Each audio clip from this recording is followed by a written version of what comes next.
శత్రువుపై విజయము మేము ఊహించినంత సులభముగా తోచుటలేదు. మాతామహ, శత్రువు బలవంతుడు. నీవు మహాబలవంతుడి కంటే బలవంతుడవు. భీషణ విప్లవానివి దశానన. నీవు ఇంద్రుని వజ్రాయుధమును, శివుని త్రిశూలమును, విష్ణువు సుదర్శన చక్రమును ఎదుర్కొన్నావు లంకేశ్వర. అదే ఆలోచించవలసిన విషయము మాతామహ. ఆ వనవాసి రాముడు బాణమును నాపై సంధించినప్పుడు అతడు చతుర్ముఖుడైన బ్రహ్మవలే కనిపించినాడు. పిదప ధనుస్సును ఎక్కుపెట్టినప్పుడు అతడు సహస్రముఖములు గల విష్ణువు వలె కనిపించినాడు. పిదప బాణ ప్రయోగము చేసినప్పుడు అతడు రుద్రుని వలె ప్రళయంకురునిగా కనిపించినాడు. మాతామహ, మేము ఇంద్రుని వజ్రాయుధమును, శివుని త్రిశూలమును, ఆ విష్ణు సుదర్శన చక్రమును ప్రయోగించగా చూచి ఉన్నాము. కానీ వాటికి రాముని బాణమునకు అగాధమంత భేదముంది. రాముని బాణముల గతిలో తీవ్రత ఉన్నది. ఎప్పుడు ధనుస్సు నుండి వెలువడుతుందో, ఎప్పుడు లక్ష్యాన్ని ఛేదిస్తుందో దేవతల దృష్టికి సైతం అది అంతు పట్టదు. మరి నా ఈ చర్మచక్షువులకు ఎలా గోచరిస్తుంది? ముల్లోకముల శక్తులు వారిలో ఇమిడి ఉన్నట్లు అనిపిస్తుంది. నేడు అతడు మాతో యుద్ధము చేయలేదు, కేవలం మమ్ము పరిహసించినాడు. ఎలాగంటే మనం బాలకునితో ఆటలాడి వారిని పట్టుకునినట్లుగా. ఇది ఒకందుకు మంచిది. తొలినాడే నీవు శత్రువు శక్తిని తెలుసుకున్నావు. నాయన, మొదటి విజయమే అంతిమ విజయం అనుకోకు. అలాగే పరాజయం మొదటే ఎదురైందని కడవరకు పరాజయమే అనుకోకు. నీవు బలాబలములను, శక్తులను కూడదీసుకుని యుద్ధము చేయి. అందులకే మేము అష్టదిక్కులకు రాక్షస జాతిని సంఘటితపరచుటకై దూతలను పంపినాం. ఇకపైన దూతలను పంపవలసిన అవసరమేమున్నది? ఎందుకంటే మహాశక్తిశాలి అయిన నీ సోదరుడు కుంభకర్ణుడు నీ ఇంటిలోనే పడుకుని ఉన్నాడు. ఇదే తగిన సమయం. వారిని మేల్కొల్పు. ఓనర సైన్యమునకు అతడొక్కడే చాలు. మేల్కొల్పు వానిని. ఆశ్చర్యముగా ఉన్నది. ఇంతవరకు ఈ విషయము గుర్తుకు రాలేదెందుకని? మాతామహ, తమరు మా సమస్యకు పరిష్కారమును సూచించినారు. నాయక విరూపాక్ష, వెళ్ళు. కుంభకర్ణుని శయ్యాగృహమునకు వెళ్ళు. వారిని మేల్కొలుపు. వారికి ఈ లంకేశ్వరుని సందేశమును వినిపించు. నేడు లంకకు కుంభకర్ణుని అవసరం ఏర్పడినదని చెప్పము. వెళ్ళు. ఆజ్ఞ మహారాజా. సీత, సీత, నీకు శుభగడియలు వచ్చినట్టున్నవి. నీ మనోమందిరమున విరాజిల్లుతున్న మూర్తి నీ ఎదురుగా సాక్షాత్కరించనున్నారు. స్వప్నములు స్వప్నములు, ఇంకా ఎంతకాలము మాత? స్వప్నము సత్యమయ్యే ఉదంతము యుద్ధము తొలినాడే బయటపడినది సీత. యుద్ధము ప్రారంభమైనదా? ఎవరు ముందు పడగొడతారో వారే వీరులని అంతా అంటారు కదా. నేడది సత్యమైనది. తొలి దినమున ఆ వానరులను తుచ్చులుగా భావించిన ఆ దుష్ట రాక్షస వీరులను శ్రీరాముని సైన్యము పరాజితులను చేసినది. నిక్కమా? దాని ప్రభావము పాపిష్టి రావణునిపై ఎప్పుడు పడుతుంది? పడినది. ఈనాడు మహావీరుడైన నీ పతి వానిని శస్త్రహీనుని చేసి యుద్ధభూమిలో అందరి సమక్షమున అవమానపరిచి పంపినాడు. శస్త్రహీనులపై మా రఘువంశీయులు శరమును సంధించరని నేడు వెళ్ళి రేపురా అనినారట. పిదప తరువాత అతను గాయపడిన సర్పము వలె విచలితుడైనాడు. వాని మనోబలము చెదిరినది. మరొక్క మాట, అతను తన సోదరుడు కుంభకర్ణుని మేల్కొల్పాలనుకుంటున్నాడు.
దగ్గరికి వెళ్ళి గట్టిగా వాయించండి.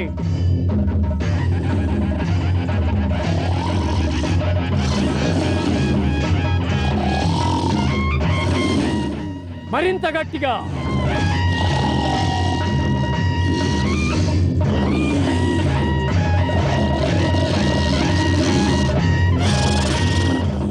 వాయించండి.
ఆపకుండా ప్రయత్నించండి. గట్టిగా వాయించండి.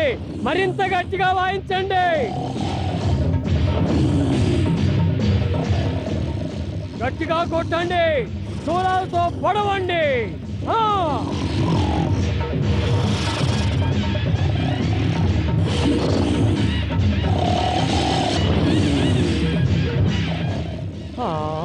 అలసిపోయాను. నాకు విపరీతంగా ఆకలి వేయుచున్నది. ఆకలి.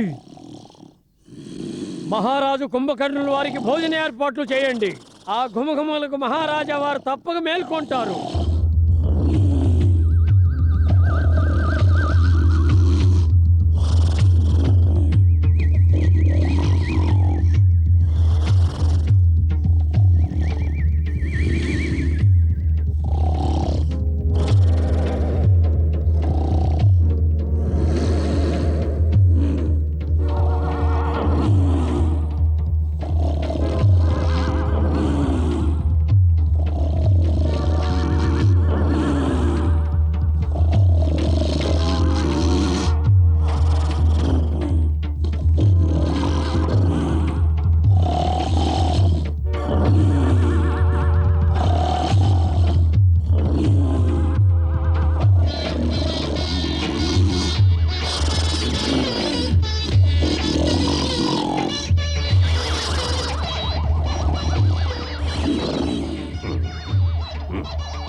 మహారాజా మహారాజా సేనాపతి విరూపాక్ష, సమయానికి ముందే మమ్మల్ని మేల్కొల్పే సాహసం ఎందుకు చేశావు?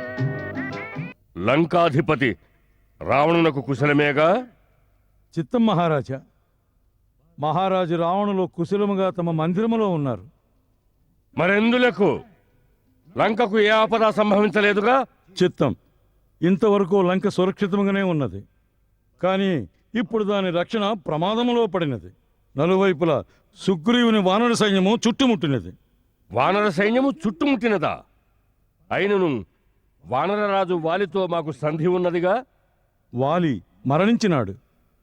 వాని సోదరుడు సుగ్రీవుడు కిష్కింధ సింహాసనం అధిష్ఠించినాడు. దశరథ తనయుడు రాముని సహాయము కొరకు అతడు తన సైన్య సమేతంగా లంకపై దాడి జరిపినాడు. వానరులు లంక రాజధానిని చుట్టుముట్టినారు. అదే ఎందులకు? అయోధ్య రామునకు లంక నుండి ఏమి కావలెను? తన పత్ని. అతడి పత్ని అంటే? లంకేశ్వరుడు రాముని పత్ని సీతను అపహరించుకొచ్చాడు. సీతను అపహరించినాడా? సాక్షాత్తు జగదంబని అపహరించినాడా? అట్టి దుర్బుద్ధి వాని మనసును ఎట్లు ఉద్భవించినది? వానికెవరు బుద్ధి చెప్పలేదా? చిత్తం. తమ సోదరుడు విభీషణుడు నిండు సభలో వారికి ఈ విషయం నచ్చచెప్పే సాహసం చేశాడు.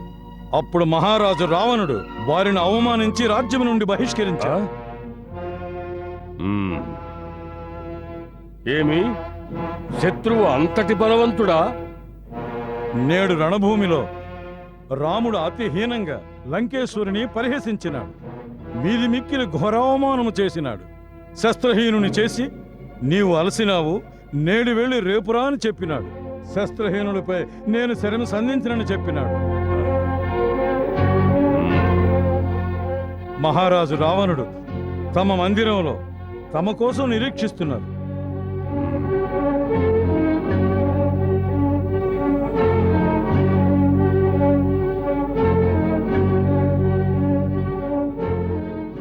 ఏమి? కుంభకర్ణుడు నిద్రలేచినాడా? అవును మహారాజా. కుంభకర్ణుల వారు భవంతి నుండి బయలుదేరి తమ దర్శనం కోసం వేంచేస్తున్నారు. కుంభకర్ణుల వారిని చూచి నగరంలో ప్రజలు ఆనంద పరవశులవుతున్నారు. ఇప్పుడు నలువైపులా ఆనందము ఉత్సాహము తాండవిస్తున్నవి. మేము విలాస మందిరము పైభాగమున కేగి వీరవరేణ్యుడైన కుంభకర్ణుని ఎక్కడే కలిసెదము.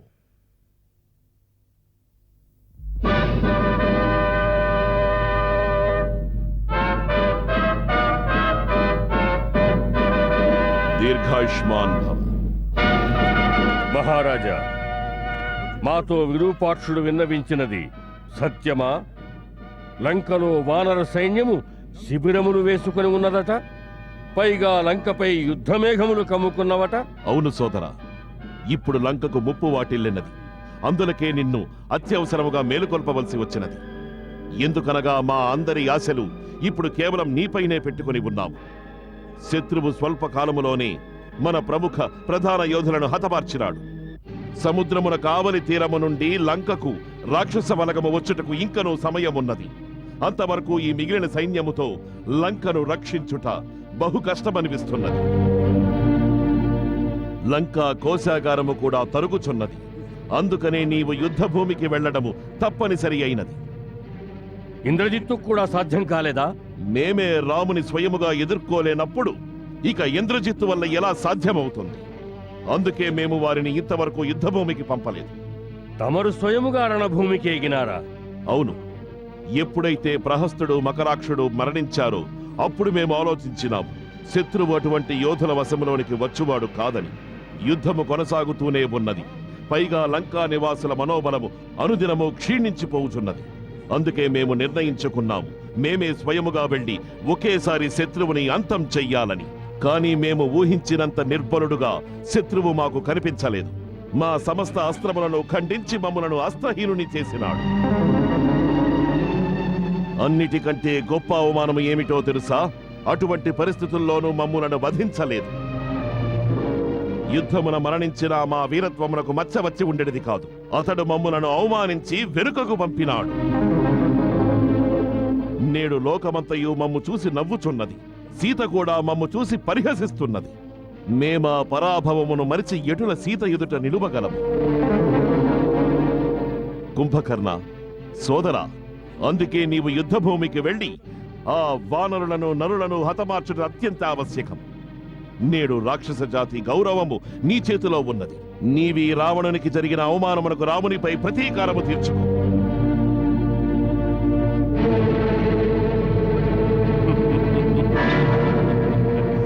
త్రిలోక విజేత అయిన రావణునకు రణరంగాన శస్త్రహీనుడై, స్త్రీహీనుడై, అభిమానహీనుడైన పిమ్మట కూడా ఆ క్షణమున వాస్తవమునకు శ్రీరాముడెవరని తమ మనసున స్ఫురణకు రాలేదా? కుంభకర్ణ,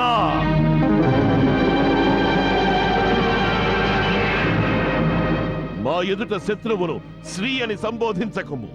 మహారాజా, కళ్ళు మూసుకున్నంత మాత్రమున సూర్యుని ప్రకాశము లుప్తమైపోదు.